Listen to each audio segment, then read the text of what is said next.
Diesel, petrol, आटा, चावल, दाल, सब्जी की महंगाई का तो कोई जिक्र ही नहीं। सावन चल रहा है तो प्याज और लहसुन का दाम पूछना तो शायद पाप होगा।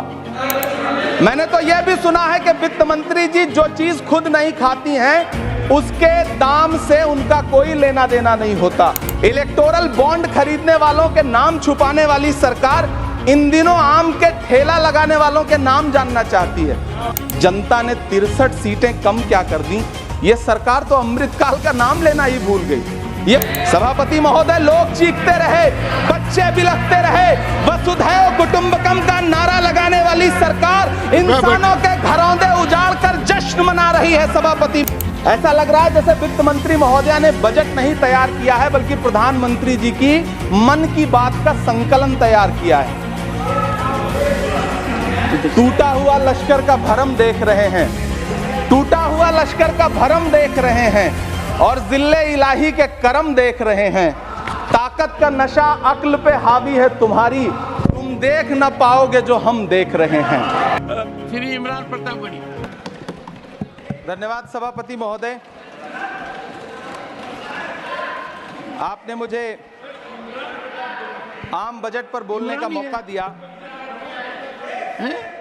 Sir my time. नहीं, pause my time sir. Imran Pratapgarhi कहा गया है सर, थोड़ा सा इसकी जांच कराओ। मैंने कहा यहाँ प्रमोद प्रतापगढ़ी भी बैठे। ये आपसी मामला है, ये खत्म होने वाला नहीं है मेरे से।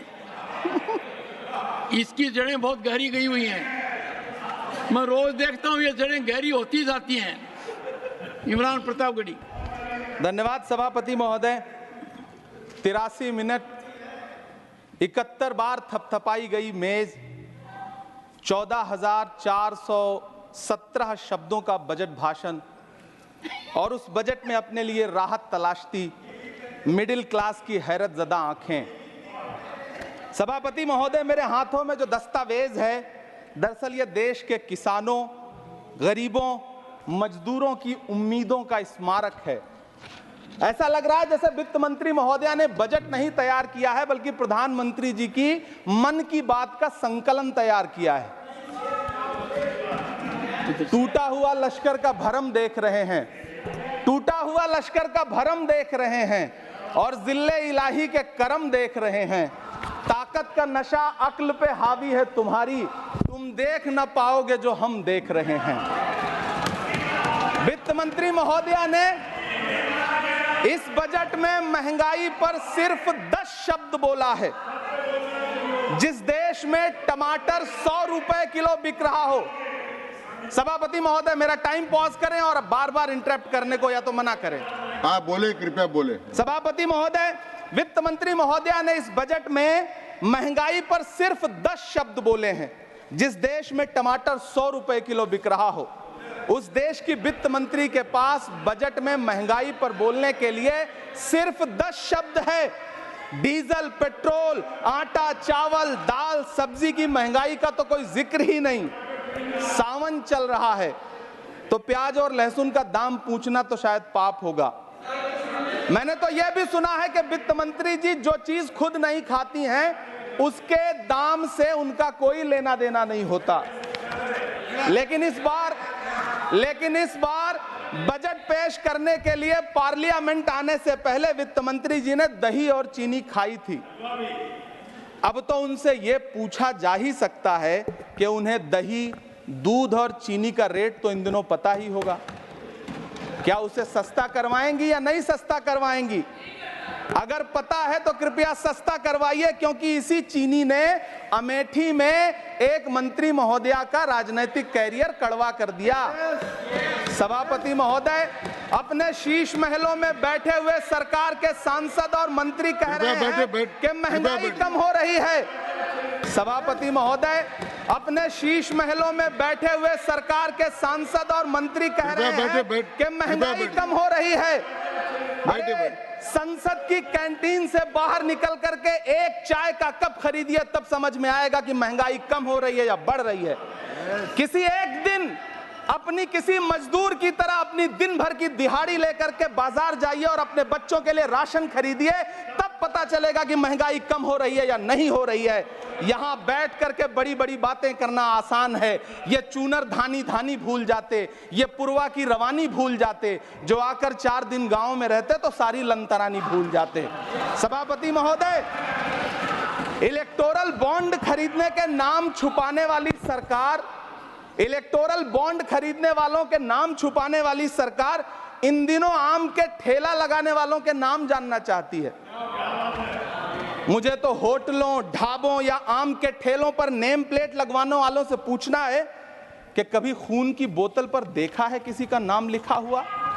मुझे पूछना है कि क्या कोरोना के दौरान अपनी उखड़ती हुई सांसों के लिए ऑक्सीजन तलाशने वाले किसी इंसान ने ऑक्सीजन लाने वाले किसी इंसान से पूछा था कि ऑक्सीजन लाने वाला इंसान हिंदू है या मुसलमान है? मुझे पूछना है कि लावारिश लाशों के लिए कोरोना में कांधा देने वाले, चिताओं के लिए लकड़ियां सजाने वाले किसी इंसान से पूछा गया था उसका नाम, उसका मजहब?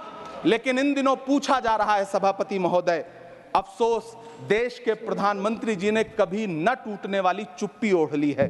सभापति महोदय, जनता ने 63 सीटें कम क्या कर दी, ये सरकार तो अमृतकाल का नाम लेना ही भूल गई। ये भूल गई है अमृतकाल को, ये भूल गई है मनरेगा को, ये भूल गई है मौलाना आजाद नेशनल फेलोशिप को, ये भूल गई है मणिपुर को, ये भूल गई है महाराष्ट्र को। मुझे गर्व है कि मैं राज्यसभा में महाराष्ट्र का प्रतिनिधित्व करता हूं। महाराष्ट्र जो देश की आर्थिक राजधानी है, जो टोटल कॉर्पोरेट टैक्स का 40%, इनकम टैक्स का 32% और जीएसटी का 20% इस देश को देता है, उस महाराष्ट्र के लिए इस बजट में एक शब्द नहीं है। आप बैठ जाए। सभापति महोदय, आखिर महाराष्ट्र से किस बात का बदला लिया जा रहा है? महाराष्ट्र में लोकसभा चुनाव में बाबा साहब अम्बेडकर के संविधान को बचाने के लिए वोट क्या कर दिया? प्रधानमंत्री जी तो महाराष्ट्र से बदला लेने पर उतर आए।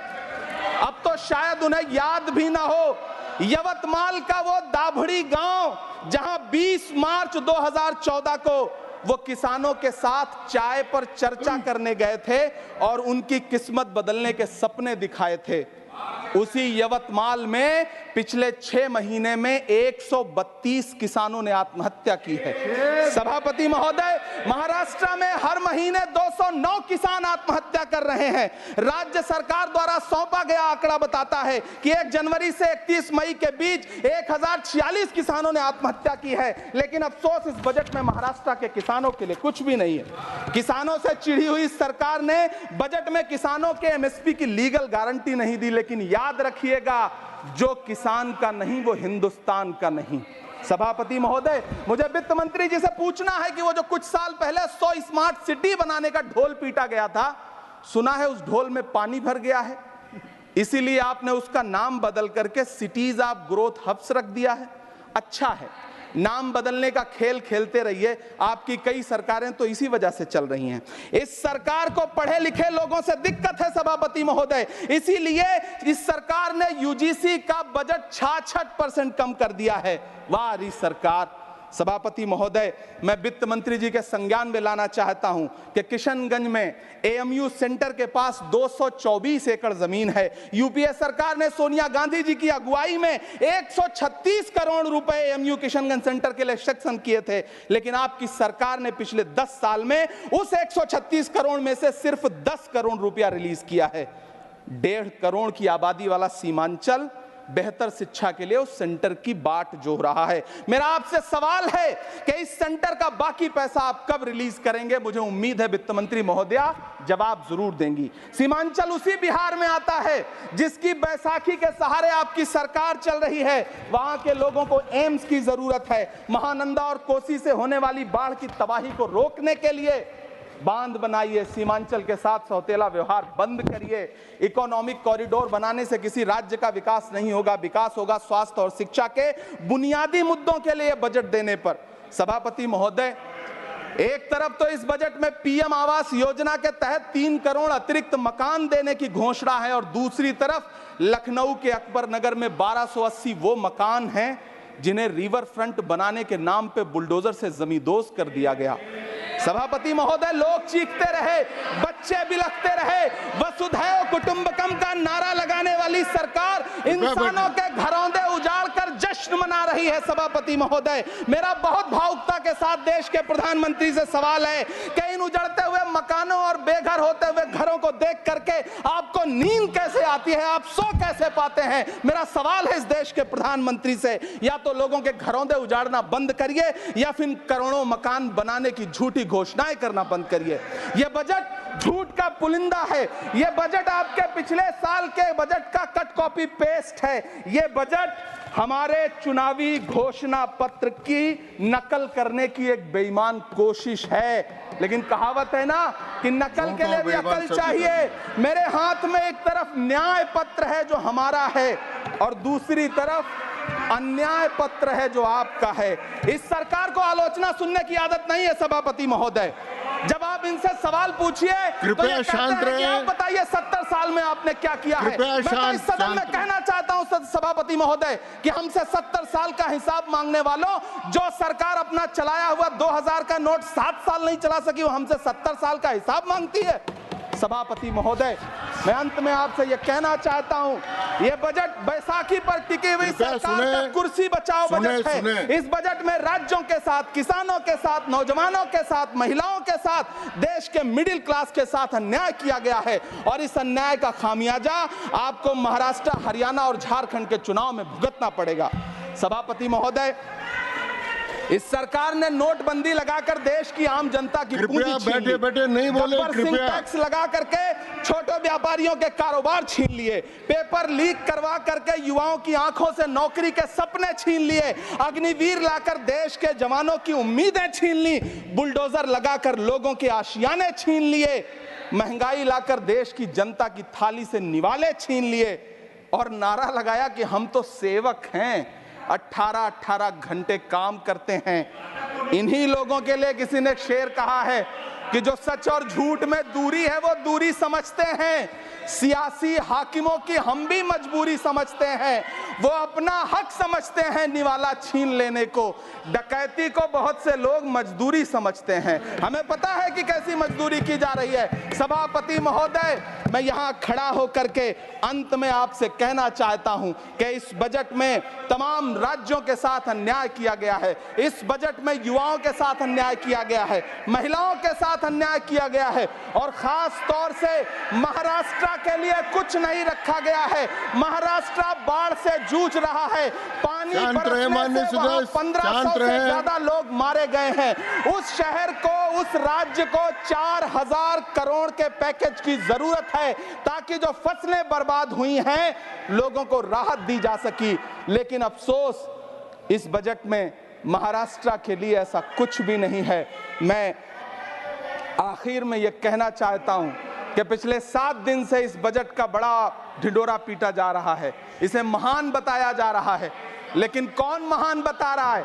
सत्ता पक्ष के लोग, उन्हें तो बताना ही है, क्योंकि मैं अवध क्षेत्र से आता हूं, प्रतापगढ़ से, नीरज भाई भी अवध और पूर्वांचल से आते हैं।